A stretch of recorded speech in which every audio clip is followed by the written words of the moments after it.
What happens when one of television's most beloved personalities gets pushed too far by a host who thinks he can steamroll anyone who sits across from him? In just 22 seconds, Piers Morgan's arrogant questioning would trigger the most shocking meltdown in late-night television history. Last night, viewers witnessed something nobody saw coming. An exclusive behind-the-scenes look at how one inflammatory comment destroyed what was supposed to be a simple promotional interview and left a studio audience gasping in complete silence. The lights were hot, the cameras were rolling, and Whoopi Goldberg walked onto the set of Piers Morgan Tonight with nothing but good intentions. She was there to talk about her new book, her charity work, maybe share a few laughs with the audience. What she got instead was an ambush that would leave her reputation hanging in the balance, and Morgan looking like the villain he truly island. "Whoopi, welcome to the show," Morgan said with that trademark smirk that makes your skin crawl. His voice dripped with fake politeness as he leaned back in his oversized chair like some kind of king holding court. "Thank you for having me, Piers," Whoopi replied warmly, settling into her seat with genuine enthusiasm. She had no idea what was coming. None of us did. The first few minutes went smoothly enough. Morgan asked about her book, nodded along as she talked about her childhood, even cracked what passed for a joke about her time on The View. But anyone who knows Morgan could see the setup coming from a mile away. He was building up to something, storing ammunition for the attack he'd been planning all along. "Now, Whoopi," Morgan said, his tone shifting like a snake ready to strike, "I have to ask you about some of the more controversial things you've said over the years." Whoopi's smile faltered just slightly. She'd been through this before with other hosts, but something felt different tonight. Morgan's eyes had that cold, calculating look that meant trouble. "I think most people know where I stand on important issues," she said carefully, still trying to keep things friendly. "Oh, I think they do," Morgan replied, leaning forward now like a predator closing in. "But what I find fascinating is how you seem to have one set of rules for yourself and another set for everyone else." The studio audience shifted uncomfortably.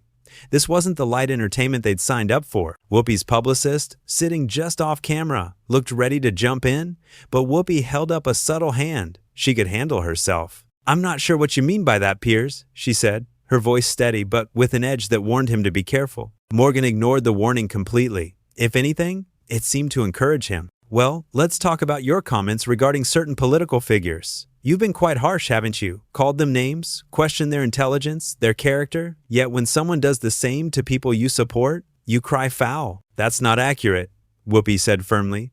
But Morgan was already moving to his next attack. "Isn't it, though? You dish it out, but you can't take it. You want to be the moral authority, but you don't want to be held to the same standards." The temperature in the room seemed to drop 10 degrees. Whoopi's jaw tightened, and for the first time since she'd walked on stage, she looked genuinely angry. "Piers, I think you're mischaracterizing what I've said and why I've said it. Am I? Or am I just pointing out what everyone else is thinking but too polite to say?" Morgan was practically grinning now, clearly pleased with himself for getting under her skin. The cameras captured every micro-expression, every slight tension in Whoopi's shoulders as she fought to maintain her composure. "You know what? Let's move on," Whoopi said, trying to redirect the conversation. "I'd rather talk about the book, about the positive work we're doing." But Morgan wasn't about to let her off the hook that easily. He'd tasted blood, and he wanted more. "Oh, but this is so much more interesting, don't you think? This is the real Whoopi Goldberg, not the sanitized version you want people to see?" "There's nothing sanitized about me," Whoopi shot back, her voice rising slightly. "I've always been honest about who I am and what I believe." "Honest? Really?" Morgan's voice was pure condescension now. "Because from where I sit, it looks like you've built a career on being outrageous when it suits you and playing the victim when it doesn't." The words hit like a slap across the face. Whoopi's eyes widened in shock, then narrowed in fury. The audience was dead silent, sensing that something terrible was about to happen. "Excuse me?" Whoopi's voice was dangerously quiet now. Morgan, either oblivious to the warning signs or simply not caring, pressed on with his attack. "You heard me. You want to be seen as this wise, maternal figure, but you're really just another celebrity who thinks their opinion matters more than everyone else's. You talk down to people, you lecture them, and then you act surprised when they push back." That was it. That was the moment everything changed.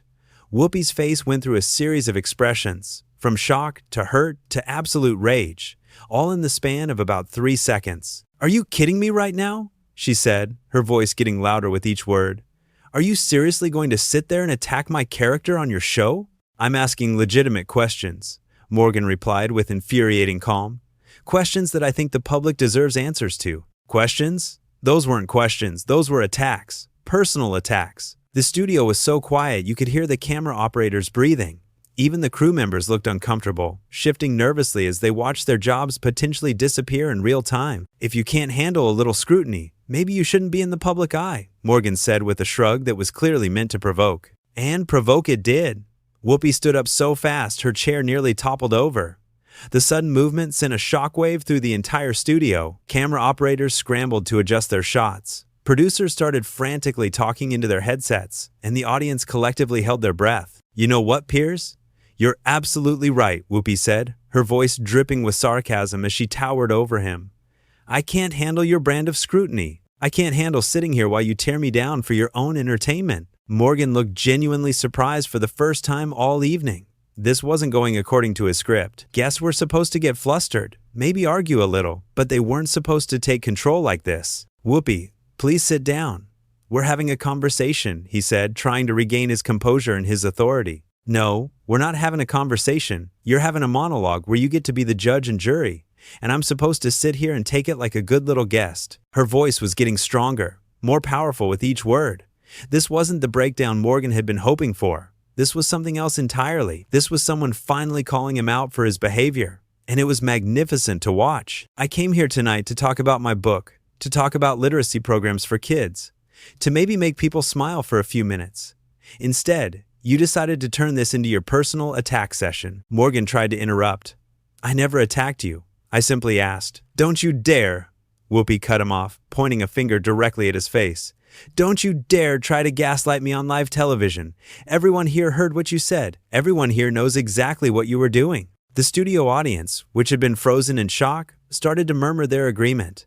A few people even started clapping, slowly at first, then building into genuine applause. Morgan's face was turning red, and not from embarrassment. He was angry that his show was being hijacked. This is my show, he said, his fake politeness finally cracking completely.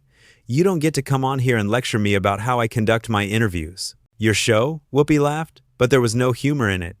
This isn't journalism, Piers. This is bullying with cameras. This is you using your platform to tear people down because it makes you feel powerful. Morgan stood up now too, clearly trying to match her energy, but he looked small and petty next to her righteous anger. I've interviewed presidents, prime ministers, celebrities, athletes. Nobody has ever accused me of bullying. Really? Nobody? Because I'm betting if we asked around, we'd find plenty of people who left this show feeling exactly like I do right now. The truth of her words hung in the air like smoke. Everyone in that studio knew she was right. They'd all seen Morgan do this before, tear into guests when he thought it would make good television. You hide behind this idea that you're just asking tough questions, but what you really do is ambush people. You invite them on under false pretenses, then attack their character when they can't defend themselves properly. Morgan was looking desperate now, glancing at his producers off camera as if they could somehow save him from this disaster. Whoopi, I think you're overreacting. This is just good television. Good television? Her voice cracked with genuine emotion now. Humiliating people is good television? Making guests feel like garbage is good television? She turned to address the audience directly, and they were hanging on every word. This man invited me here tonight knowing exactly what he planned to do. He probably spent hours preparing those little jabs, those personal attacks, thinking it would be funny to watch me squirm. The audience was nodding now, completely on her side. Morgan had lost them entirely. But you know what the saddest part is? I actually respected you once. I thought you were a real journalist. I thought you cared about getting to the truth, not just getting ratings. Morgan tried one last desperate attempt to regain control. Whoopi, if you would just sit down and let me explain. Explain what? How you ambush your guests, how you use your show as a weapon, how you think being cruel makes you clever. She was walking toward the edge of the stage now, clearly preparing to leave. The cameras followed her every step, capturing what would become one of the most talked about moments in television history. You want to know the truth about me, Piers? Here at Island, I've made mistakes. I've said things I regret. I've been wrong about stuff, but I've never, ever used my platform to deliberately hurt people for entertainment. Morgan was standing behind his desk now like it could protect him from her words. You're just angry because I called you out, he said weakly. Whoopi stopped walking and turned back to face him one last time. The look she gave him could have melted steel. No, Piers, I'm not angry because you called me out. I'm angry because you wasted my time and your audience's time with this pathetic display of ego. She pulled off her microphone and dropped it on the floor with a loud thud that echoed through the silent studio. This isn't journalism. This isn't entertainment. This is just sad. And with that, she walked off the stage, leaving Morgan standing alone behind his desk, looking smaller and more pathetic than anyone had ever seen him. The audience erupted in applause, some people standing, others shouting their support for Whoopi. Morgan tried to say something to the cameras, tried to salvage what was left of his dignity, but his words were drowned out by the noise. For once in his career, Piers Morgan was speechless. The cameras kept rolling as Whoopi disappeared through the studio doors, capturing Morgan's face as the reality of what had just happened sank in. He'd pushed too hard, gone too far, and now the whole world had seen him get completely dismantled by someone who refused to be his victim. In 22 seconds of pure courage, Whoopi Goldberg had turned the tables on a bully and shown everyone exactly what happens when you finally stand up to someone who thinks they're untouchable.